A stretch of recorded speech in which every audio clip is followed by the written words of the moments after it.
There's a mistake people make when they think about offenders like this. They look for someone reckless, someone unstable, someone who leaves the chaos behind. But when investigators finally connected Wyoming to Tennessee, what they found wasn't chaos. It was movement, a pattern that only makes sense if the person committing these crimes was never staying in one place.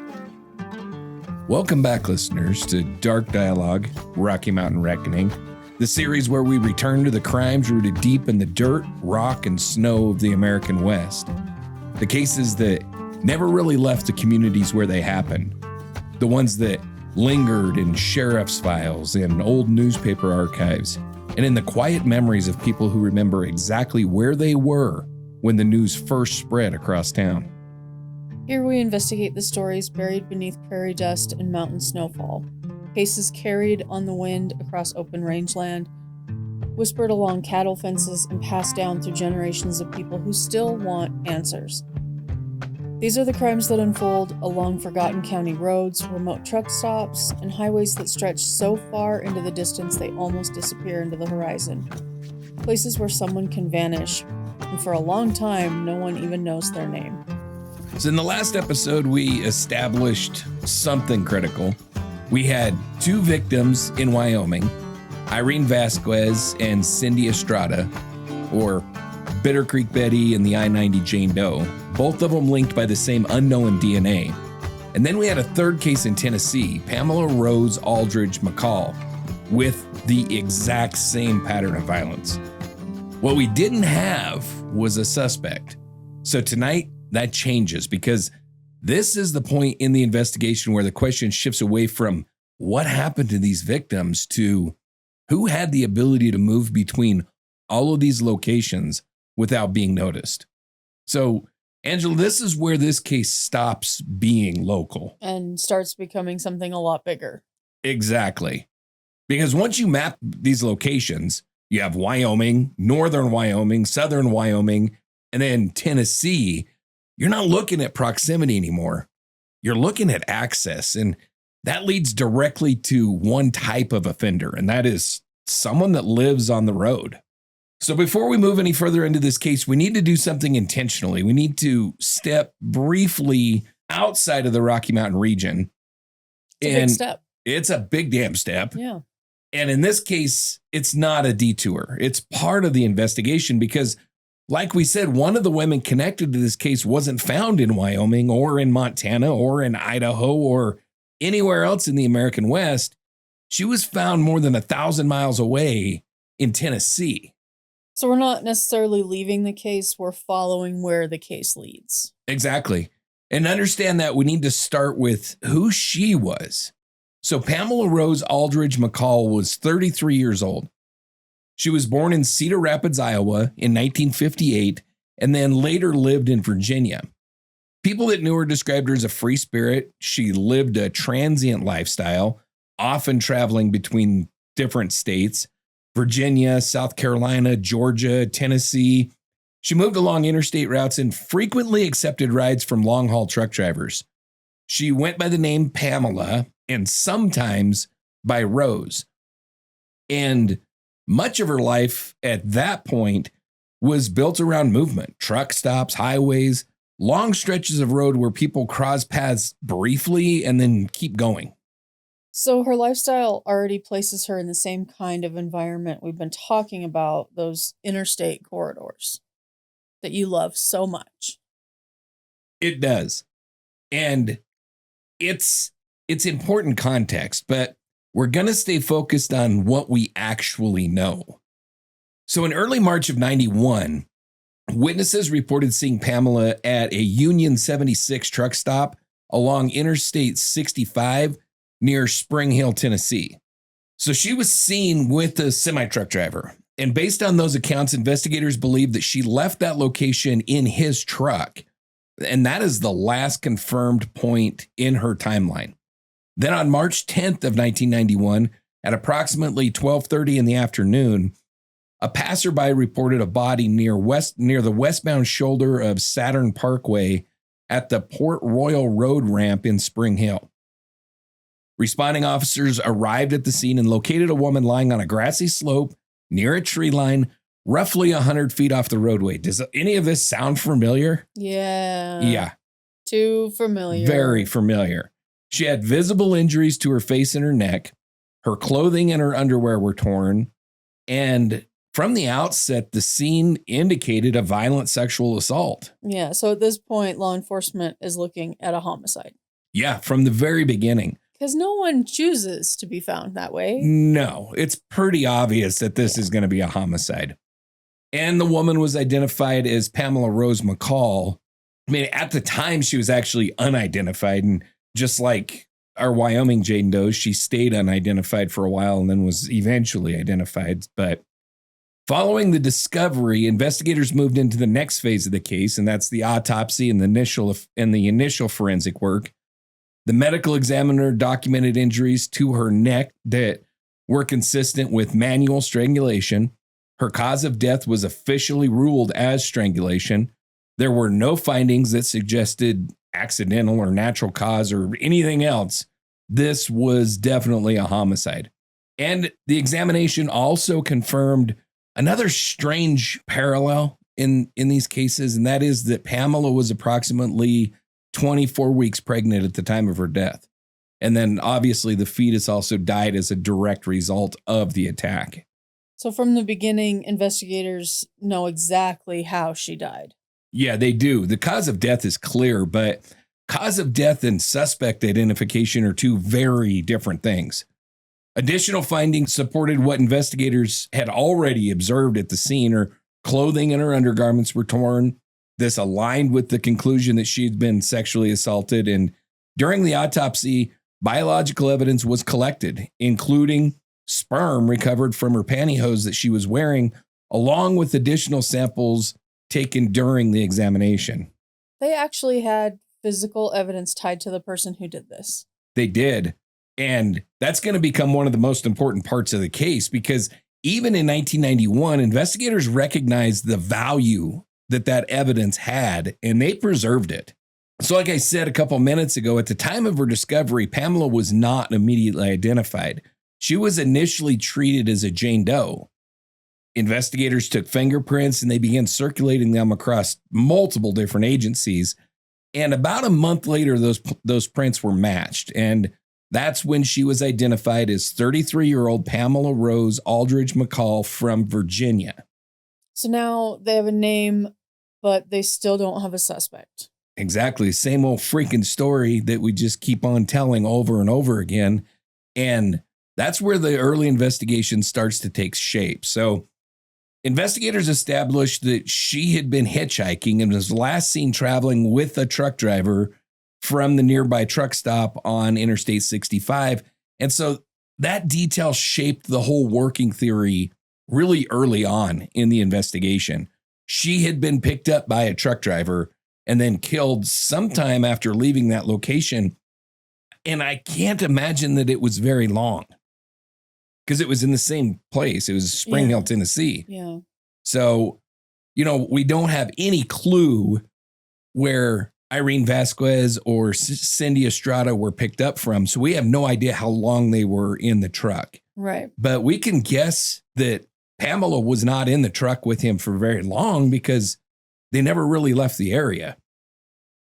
So investigators canvassed the truck stop area. They interviewed potential witnesses. They spoke with truckers who may have been in the area at the time. They collected and they preserved any physical evidence that they were able to find, the clothing, the biological evidence, and anything that could be tested later. So from an investigative standpoint, they're doing what they can with what they have. Yeah, they really are. And this is where the limitation comes in, because even though they had a confirmed cause of death, they had evidence of sexual assault, they had biological evidence from the offender, they even had her last known contact point, but they didn't have a way to identify the person that was responsible. No match, no confession, no witness that anybody could name as a suspect. And without that, the case begins to stall. So over time, the investigation gradually went cold. But the critical piece is this: Again, the evidence did not disappear. The biological samples collected during the autopsy and the evidence preserved during that early investigation, all of it remained intact. Okay, so even though the case is stalled, it wasn't lost. Exactly. It was waiting. So now we got to go back in time just a little bit. Because before Pamela McCall was murdered in March of 91, there's one documented incident that investigators would later look back on, and it happened just weeks earlier, in February of 1991, in Wheeler County, Texas. A 21-year-old hitchhiker had accepted a ride in a truck, and at some point during that trip, the situation changed. According to case summaries and later reporting, the driver attacked her inside that truck. He struck her in the head. He restrained her hands. He bound her mouth. A sock was forced into her mouth and tape was used to hold it there. She was sexually assaulted and he attempted to strangle her. Oof, so this is not ambiguous. This is a violent assault with control and restraint. Yeah. And that's how it was treated by law enforcement at the time. The suspect in that case was this total piece of shit, Clark Perry Baldwin. Yeah. He was arrested, and during the investigation, he admitted to the sexual assault. Really? We have a victim and an admission. Yeah, they do. But unfortunately, what they don't have is they don't have a case that they can move forward with without the victim. And the victim had returned to Kansas. God bless it. And when the case moved towards prosecution, she did not come back to testify. Without that testimony, the case couldn't move forward. So the charge was ultimately dismissed, effectively not prosecuted for failure to move the case forward.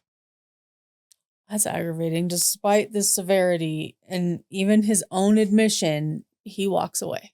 Yeah, he walks. Gross. And it's a tough one. I can't blame this woman. I mean, yeah, I really can't, but it sucks. I mean, you think you'd be, you never know. You never know where you'd be until it happens. I could never put myself into that situation. What she went through, she was violently sexually assaulted. It's a really freaking weird story. She was violently sexually assaulted, and then he lets her get dressed after he tried to strangle her. He lets her get dressed and then gives her the gun and says, "I would shoot me if I were you." And then I wish she would have, but she didn't.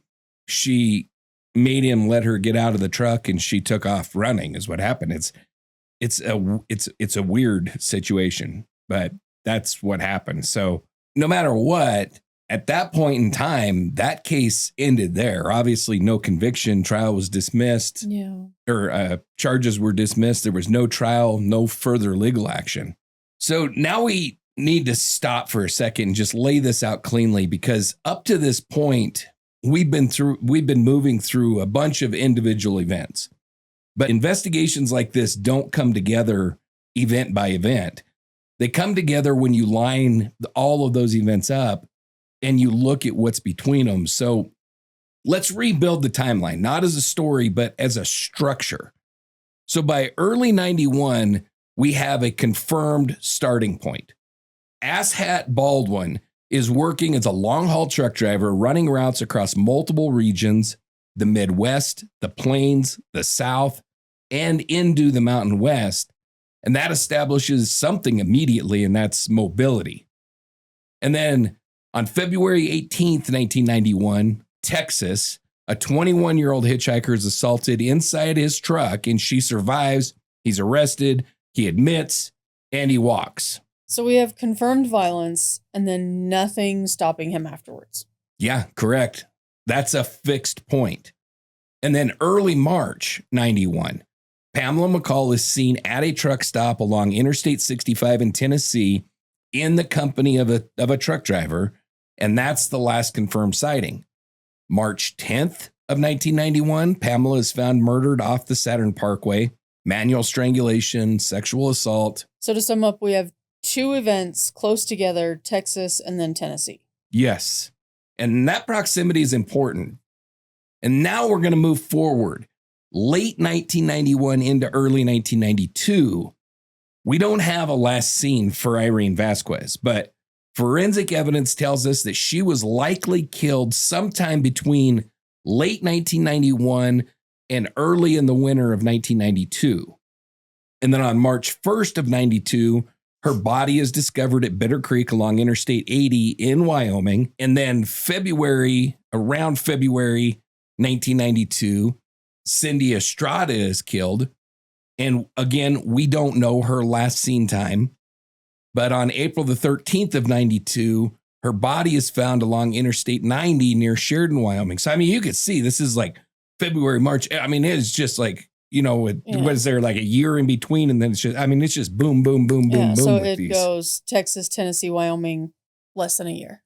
Yeah, exactly. And those are the points that we can absolutely stand on. But here's the problem. Always a problem. Always a problem with these asshats. Everything that we just laid out are the moments where the case becomes visible. What we don't have are all the stuff that happened in between. So what we do not know is where the initial contact happened in pretty much any of these cases. Pamela McCall, we can surmise, was the truck stop. We know obviously where he picked up the rape victim, but as far as Irene Vasquez and Cindy Estrada go, we have no clue. We don't know exactly how long the victims were with the offender before the attack. We don't know where the actual killings took place. We don't know how many interactions never resulted in a reported crime. We don't know how many freaking rape victims there are out there, or obviously unidentified murder victims. Right. So we're only seeing the points where something went wrong enough to leave evidence behind. Exactly. We're seeing endpoints. We're not seeing the full timeline. And that's the distinction that's important, because when you look at this on paper, it can feel like a bunch of isolated events, February, March, months later, then Wyoming. But when you step back, what you're actually looking at is a series of confirmed points, all connected by unknown movement. And this is where it becomes important to be precise. We're not filling in those gaps, and we're not going to assume what happened inside them, but we can say this. The timeline that we do have fits inside a continuous period of movement. Meaning there's no break and there's no clear stop. Right. There's no point in this timeline where we can say for sure he was not active here. There is only confirmed activity and silence. So when you look at this period from early 1991 through early 1992, what you're actually dealing with is two timelines. The timeline that we can prove and the timeline that we can't see. And right now, we're standing at the edge of both of them. So up to this point, the timeline moves. Texas, Tennessee, Wyoming, and then 1992, there is one more moment where asshat Baldwin surfaces. Not in an arrest, not in a new case, but in a statement. So during a totally unrelated homicide investigation in Iowa that year, 1992, his name comes up in interviews. And during that process, investigators speak to his estranged wife, and she tells them something very specific, that at some point, Baldwin had bragged to her about killing a girl out west, strangling her and throwing her out of his truck. Do they know who he's talking about? No, and that's the problem. There's no name, there's no date, there's no location tied to that statement. And at that point in time, there's no known case that investigators can confidently match it to. So it gets documented and then it just sits. So even something that specific just goes nowhere. Nowhere. That is awful. Isn't it? I mean, it sucks. I don't know that they could have done anything. Mm-hmm. If you look at it honestly. I mean, what are they going to do? It's just out west. That's all big area, right? So it's so simple to find out west. Right. Come on, man. And in 92, that statement by itself is not enough to build a case. There's no DNA to link anything. No identified victims connected to it. No structure tying the multiple events together. So it stays where a lot of information like that ends up, and that's in a file somewhere. But I do got to say, because I'm sure that people are wondering, what's up with this homicide investigation? I couldn't tell you. I freaking dug and dug and dug. How dare you dangle that carrot? Is all I can say is that I can confirm it wasn't him that was being investigated for killing somebody. It was somebody else. And his name came up as maybe a witness or an accomplice or an acquaintance, or somehow, I don't know how his name got drawn in, but from what I was able to determine. It seems suspicious and convenient. Well, not really. Not as we learn more about this guy. He's a criminal piece of shit. So the fact that he might know somebody else that committed a murder is not that far-fetched at all. A little band of Well, he's a criminal jokers, and he yeah. runs with criminals. I mean, yeah. So it's not, I don't know. And again, I don't know the specifics of that. I know that he was involved in like some counterfeiting and shit. So obviously he's not running with the best group of people, but I couldn't tell you what the investigation was. Is all I can say is he was not the target of the investigation, which I think is important just to shed a little more light on why that statement wasn't acted upon. First of all, it really couldn't be acted upon. Second of all, it's not like they've got a convicted murderer sitting in front of them. Right. It's just a statement that, so. All right, then. But this is where everything changes, and not because something happens, but because nothing does. After 1992, the timeline goes quiet. Not because the cases are solved and not because investigators stop working, but because there's nothing new to move them forward. In Tennessee, Pamela McCall's case remains open. The evidence is preserved, but there's no suspect. There's no usable DNA profile, at least with the technology at that time. In Wyoming, the two victims remain unidentified, Bitter Creek Betty and the I-90 Jane Doe.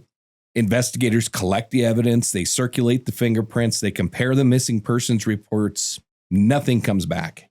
In all three active cases, they're going nowhere. Exactly. And this is what a cold case actually looks like. It's not abandoned, it's not forgotten, but it is stalled.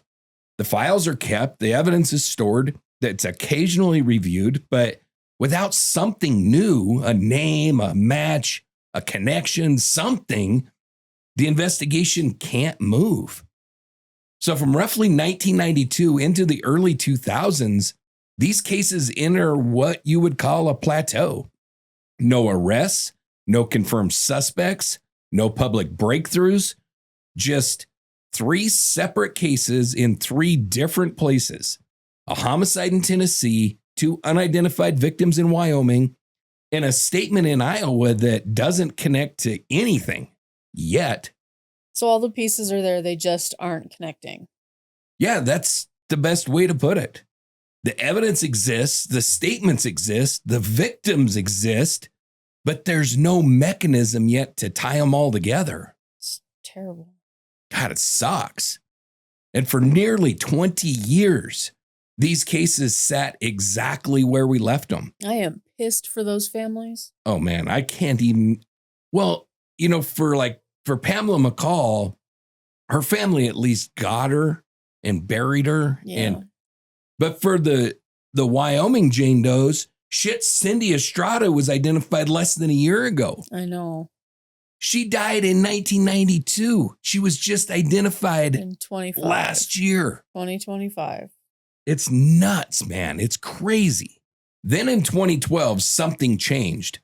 Not in the field and not from a witness and not from a confession, from the lab. So back in 92, investigators in Wyoming had done the work. They collected the biological evidence from both of the scenes. From the Sheridan County case, what would later be identified as Cindy Estrada, they had a paper towel recovered from the victim's genital area, along with swabs that were taken during the autopsy. They knew that those items contained semen, but At that time, the DNA results were incomplete, just not usable. And then from the Bitter Creek case, Irene Vasquez also had semen recovered during her autopsy. Again, it was preserved. Again, limited by technology of the time. So the same story that we hear all the time. The evidence is there. It just can't be used. Exactly. It's just hanging out. Hey, look at me. Yep. And it's got to be so frustrating for investigators because... Frustrating for us. Yeah, but I mean, it's frustrating for us, but you think about like all this shit. Like I never sat around and thought, boy, I can't wait till they invent a cell phone because I could... True. You know, I mean, true. But with DNA, you're like, with all of this shit, yeah. When it comes to this, you are like, I think they're going to come up with the technology to do this one day. I can't wait. This is going to be important someday. But for these investigators that pour their heart and souls into these cases and we've talked about several of them, and for them to like have to retire and then have to die before they have these answers, knowing that one day technology is going to give them the answer to this case that has plagued them for sometimes like 20 or 30 years of their career. So put you on the spot.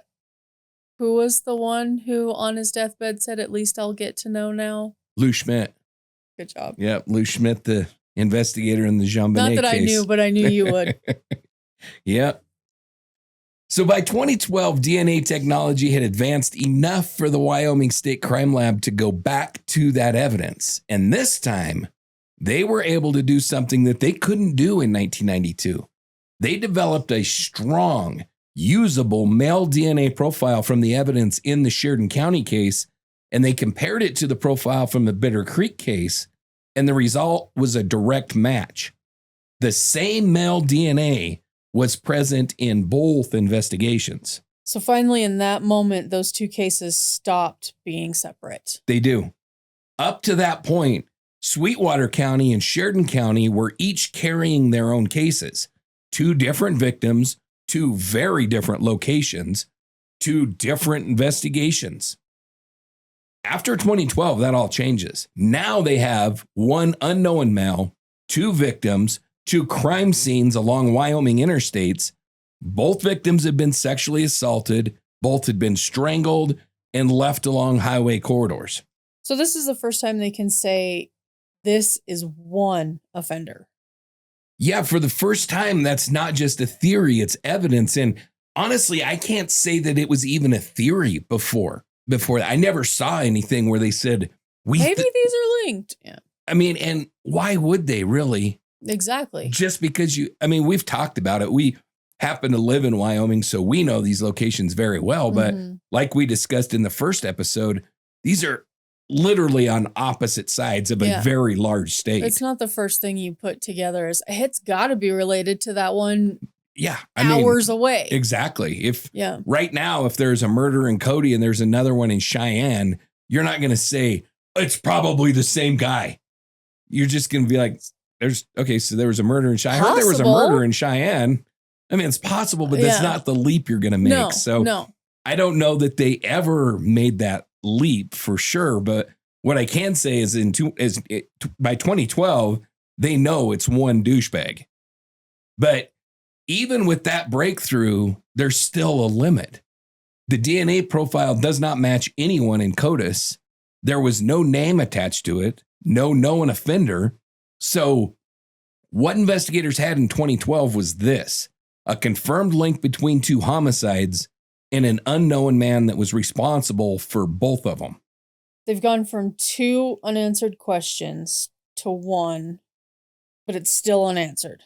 Exactly. Very frustrating. And so that's where the case sits. Now, before we move forward, just a quick second. If you're listening right now, follow the show, leave a rating or a review, and share it with someone who would actually care about these cases. That's how this grows, and that's how more people start to pay attention. If you want to go deeper into what we're doing, behind the scenes breakdowns, additional casework, and the conversations that don't always make it into the main episodes, you can find that through Patreon, through Coffee, and through Substack. And if you're already supporting the show, we appreciate you. And we want to know your thoughts. So leave a comment. Leave a comment, drop us an email, all the things. All the things. All the things. All right, so let's get back into it. You've been hanging out with me too long. All the things. I've said that for years.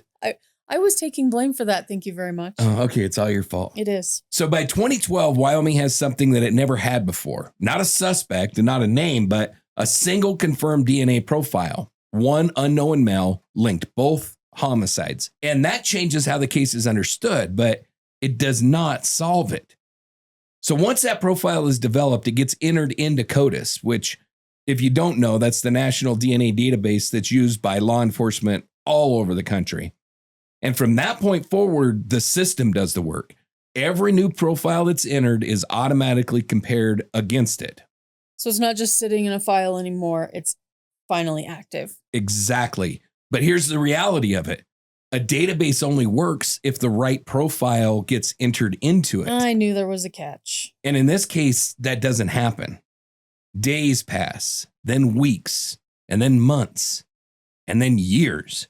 No hit, no match, no name.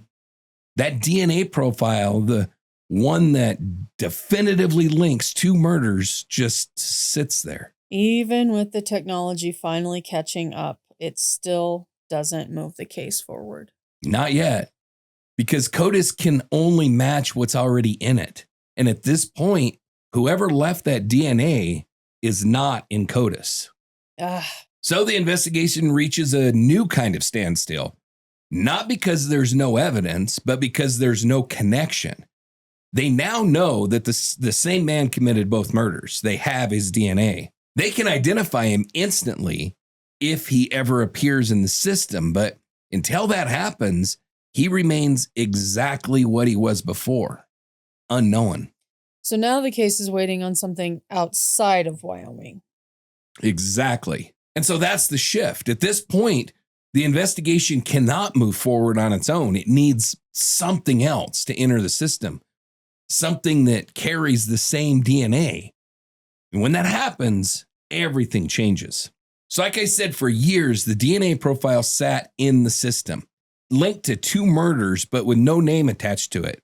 And then a new profile enters. And this time, the system responds. The DNA profile from Pamela McCall's case is uploaded. And then when it runs in CODIS, it does not come back empty. It hits, not to a person, but to a profile that's already in the system. The same unknown male linked to both of the Wyoming homicides. So now it's not just Wyoming anymore? No, now it's 3 cases, 3 different crime scenes, all tied to the same piece of shit. At that point, investigators still don't have a name. The DNA match does not match anybody in CODIS, so they move to the next tool available, investigative genetic genealogy. So instead of looking for an exact match, they start looking for relatives. Genealogists take the unknown DNA profile and they compare it against consumer genealogy databases, Ancestry.com, 23andMe, all of them. They're searching for partial matches, people that share the same segments of DNA, which would indicate a common ancestor somewhere in the past. So they're not finding him directly, they're finding him by people connected to him moving backwards. Exactly. Okay. And from there, they start building. And it's a long, arduous process. It really is, man. These people that do this, arduous. They spend so much time building these. I have great respect for these people. I do too. The matches begin pointing toward a family network based out of Iowa. And from those partial matches, genealogists construct a family tree, working outward and then narrowing back in, eliminating branches, focusing on lines that fit, things like age, sex, geography, until that humongous pool of possible relatives becomes a much smaller group of viable individuals. Yeah, now it's not thousands of people, it's a handful of people. Right. And inside of that group, one name starts to stand out from all the rest. And that name is Clark Perry Baldwin. You used his real name. Yeah, asshat, It's piece hard. of shit. It's hard for you to do. I hate this guy. So when investigators begin looking at Baldwin against what they know from the case, several things line up immediately. First of all, he's in the right age range. He was born in 1961. He worked as a long-haul truck driver. He was on the road during the exact time frame of these crimes, 1991 into 1992. And he had a prior arrest in 1991 for the sexual assault and attempted strangulation of a hitchhiker in Texas. So now it's not just a name from a family tree. It's someone who actually fits the case. Yeah, I mean, can you imagine being one of these genealogists and you're building this family tree and you're like, I'm suspicious about this guy. And then you work with law enforcement and they pull the record and we know that we're looking for somebody that raped and strangled women. And now we have somebody that was arrested for raping and strangling somebody. And you're like, son of a bitch, we got him. I mean, I can imagine how good that would feel. Like it would make up for all the time just toiling. It would make it all worth it. Yeah. For sure. I mean, they had to have been jumping up and down, And the investigators, I don't know how many investigators, we're talking about a long period of time. Yeah. And so I can't tell how many you hands it changed into before. Exactly. And how many investigators were involved and were like, we finally got a name on this son of a bitch. Yeah. And if the past people are still alive, they get to call them and tell them. Right. Yes. Yeah. So at this point, investigators don't have any kind of confirmation, but they do have something they've never had before. And that is one specific individual who fits both the genetic pathway and the known facts of the investigation. But all of that is not enough. They still need the proof. In early 2020, federal agents and Iowa investigators begin surveillance in Waterloo. That's where Asshat lives. They're not there to question him, and they're not there to confront him. They're there to collect. Because they still need his DNA directly. Exactly. This is what's often called a trash DNA operation. Yeah. Agents follow Asshat's movements. They're watching him. They're waiting for opportunities. Anything he discards, anything he leaves behind becomes potential evidence. Mm-hmm. They recover items from his trash outside of his home, objects that may carry his DNA, but they don't stop there. At one point, they follow him into a Walmart store and they watch him use the shopping cart. So after he leaves, they collect the cart and they swab the handle. Touch DNA for something as ordinary as just where his hands were while he was shopping. They're building multiple samples and not just relying on one. Exactly. And that's important because what they're looking for isn't a possibility. They're wanting confirmation. Exactly. So those collected samples are sent to the lab. Analysts extract the DNA from the discarded items and they build a profile and then they compare it to the DNA that's been sitting in the system for freaking 20 odd years. Patiently waiting. The same profile that linked to Pamela McCall, the same that was found at Bitter Creek, the same profile found along Interstate 90. And the result is match across all tested markers. Leaving no gaps. No. At this point, there's no unknown male anymore. They now have three things all pointing to the same asshat. A DNA profile linking three crime scenes, a genealogical pathway leading to Baldwin, and now a direct DNA match from his own discarded items. Independent, confirmable, and consistent across every comparison. That's the threshold. That's what turns a theory into a case. So once the DNA is confirmed, the investigation moves quietly. On May 6, 2020, a coordinated team comes together in Waterloo, Iowa. There's federal agents, Iowa investigators, Wyoming DCI, Tennessee prosecutors, all there for the same reason, to take one total pile of shit into custody. Clark Perry Baldwin is living in a 6th-floor apartment in downtown Waterloo. A small unit, a normal building, nothing about it stands out. Investigators move in that morning. Two of them, wired for audio, ride the elevator up. They walk down the hallway and they stop at his door. They knock and they wait. So this isn't a raid. It's controlled, and it had to have been the longest elevator ride ever. Could you imagine 6 floors? Just counting them down. Oh, man. Yeah. So after a few minutes, the door opens. And just like that, the man they've been building this case around is standing in front of them. And he's in the hallway? Fat, nasty piece of shit, too. They don't even have to go to his door? No, he opens the door. Okay. They went and they knocked on his door. He opened the door. Okay. And they took him into custody without incident. How beautiful. He's just standing there. Okay. Yeah, no, they knocked on the door. He opened the door. He didn't fight him. There was no resistance, no escalation, just a quiet arrest at the end of a very long investigation. So at the same time, charges are announced out of Tennessee. 2 counts of first-degree murder. 1 for Pamela Rose Aldridge McCall and 1 for her unborn child. Good. Both tied directly to the DNA evidence recovered in 91 and then confirmed decades later. So Tennessee moved first. Yeah, and that's important for what comes next.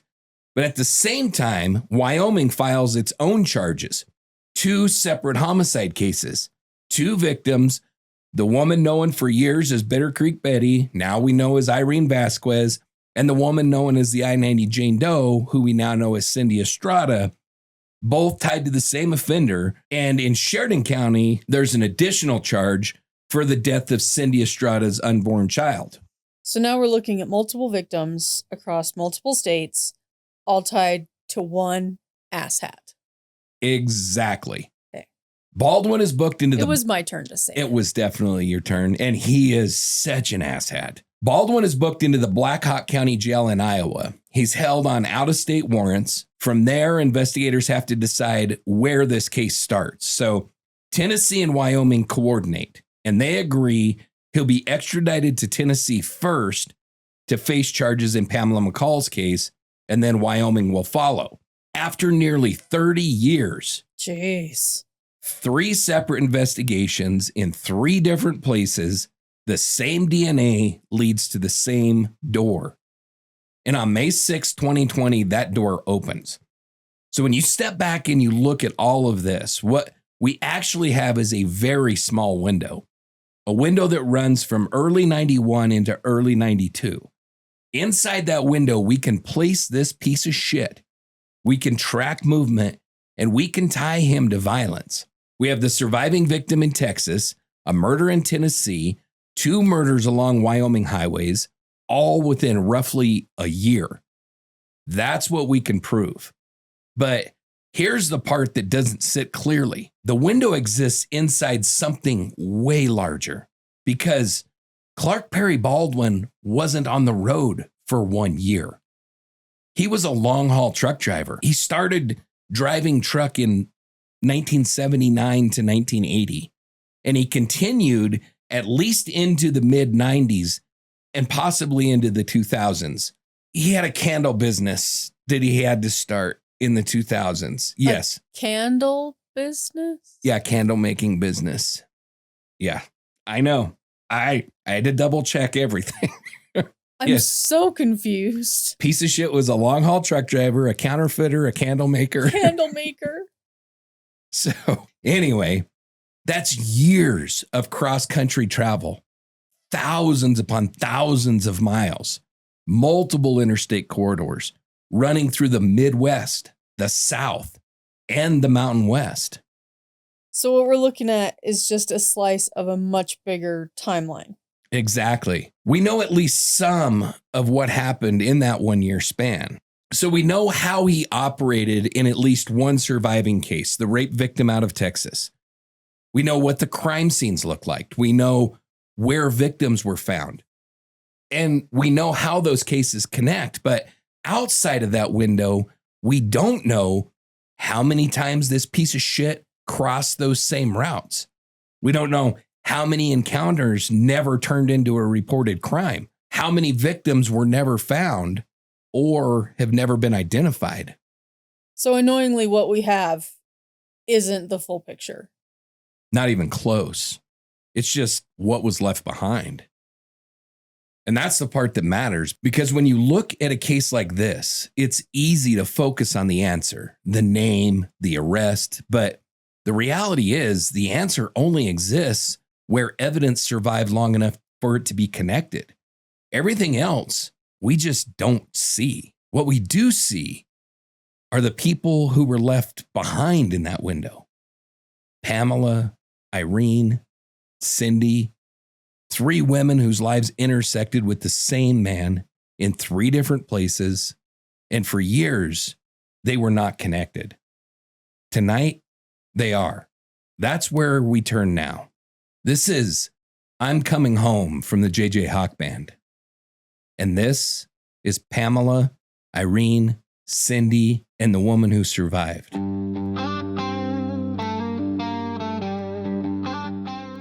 Pamela Rose Aldridge McCall was 33 years old. She lived a life built around movement, traveling from state to state, meeting people along the way, finding her way through a world that didn't always make space for her. She was a daughter. She was known as Pamela and sometimes as Rose. And in March of 1991, her life was taken from her along a stretch of road in Tennessee. She was also a mother, 24 weeks pregnant. And in that moment, 2 lives were lost. Irene Vasquez, for years known only as Bitter Creek Betty, a name given to her because no one knew who she was. No one knew where she came from, and no one knew who was waiting for her. She was found off Interstate 80 in Wyoming, left in the cold, unidentified for decades. But she was not Bitter Creek Betty. She was Irene, a woman who had lived a life before that moment, a woman whose name deserved to be spoken.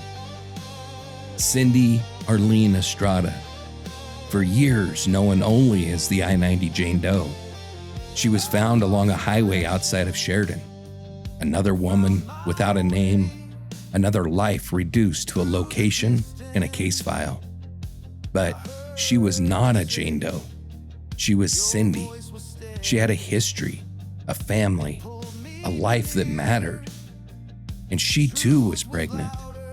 And like Pamela, that life was taken right alongside her own. And then there's the woman who survived, a 21-year-old hitchhiker, a young woman who made a decision to get into a truck, a decision that countless people have made safely without consequence. She was attacked, beaten, restrained, sexually assaulted, and nearly strangled to death.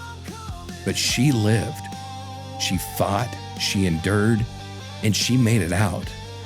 And because she survived, we have a glimpse into what the others never had the chance to tell. Not just what happened, but how it happened. And that matters because for years these stories were separate. Pamela in Tennessee, Irene in Wyoming, Cindy in Wyoming, and an unnamed survivor in Texas. No connection, no shared answer, just distance and silence. But now, they are no longer separate. They are part of the same story. And more importantly, they are no longer unknown. Pamela, Irene, Cindy, and a survivor whose voice still carries forward. They are no longer just locations or case files or fragments of evidence. They are people, and they are remembered. And if the night tries to hold me down, I'll rise again. I've turned around. The light ahead, it burns so bright. I'm running home tonight. I'm coming home tonight. Breaking free from the endless fight. Every tear, every step I've known led me back where I belong.